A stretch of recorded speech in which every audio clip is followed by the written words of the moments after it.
কিভাবে চিনবেন চরিত্রহীন নারীদের? কি বলছে চাণক্য নীতিশাস্ত্র?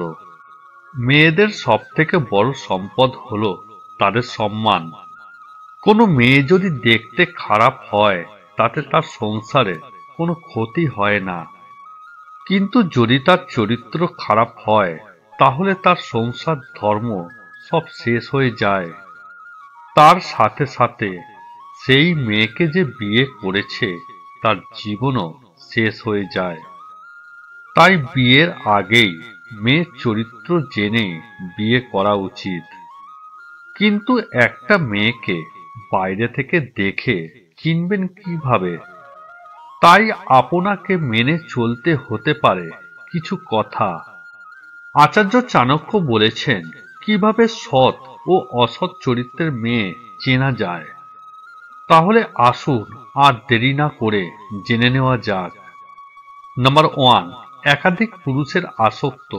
একাধিক পুরুষের সঙ্গে সম্পর্ক করা মেয়েরা কখনোই ভালো হয় না। তারা একজনের সঙ্গে থাকে আর মনে মনে চিন্তা করে থাকে অন্য আরেকজনের বিষয়।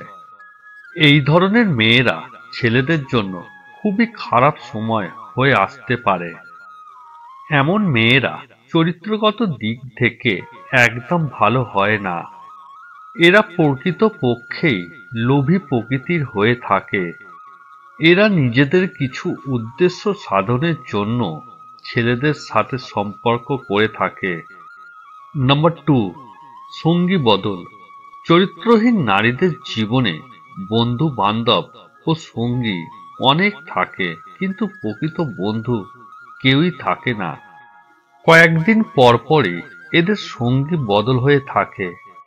আজ একজন তো কাল অন্য আরেকজন। এরা মূলত কোনো উদ্দেশ্য নিয়েই কোনো ছেলের সাথে মেলামেশা শুরু করে, আর সেই উদ্দেশ্য সাধন হওয়ার সঙ্গে সঙ্গে যত দ্রুত সম্ভব কেটে পড়ে এরা। তখন আর কাউকে এরা চিনতেই পারে না। নাম্বার 3, সুবিধাবাদী।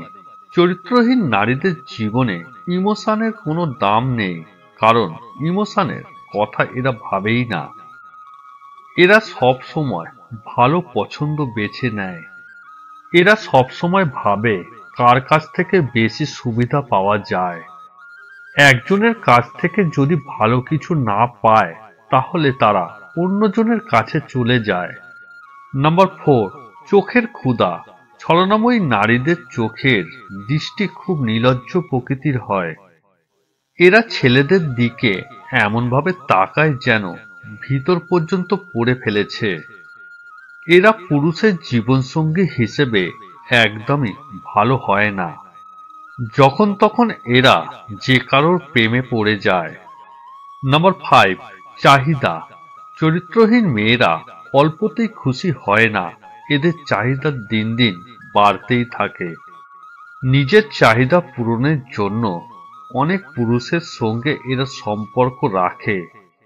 আপনি যদি এদের চাহিদা পূরণ করতে না পারেন তো কাল এরা অন্য পুরুষের আসক্ত হয়ে পড়বে, যে এদের চাহিদা পূরণ করতে পারবে এবং আপনাকে ছেড়ে চলে যাবে। সর্বদা মাথায় রাখবেন, এই ধরনের মেয়েদের থেকে যতটা দূরে থাকা সম্ভব ততটাই আপনার জন্য শ্রেষ্ঠ। আর চাণক্যের এই নীতিটি অবশ্যই মাথার মধ্যে গেঁথে রাখুন। তাহলেই দেখবেন জীবনে আপনি অনেক বিপদের হাত থেকে বাঁচতে পেরেছেন এবং আপনার জীবন অনেক অনেক সুখী হয়ে উঠেছে। ভিডিওটি ভালো লেগে থাকলে অবশ্যই লাইক করে দিন। দেখা হচ্ছে আপনাদের সাথে পরবর্তী ভিডিওতে। ধন্যবাদ, ভালো থাকবেন।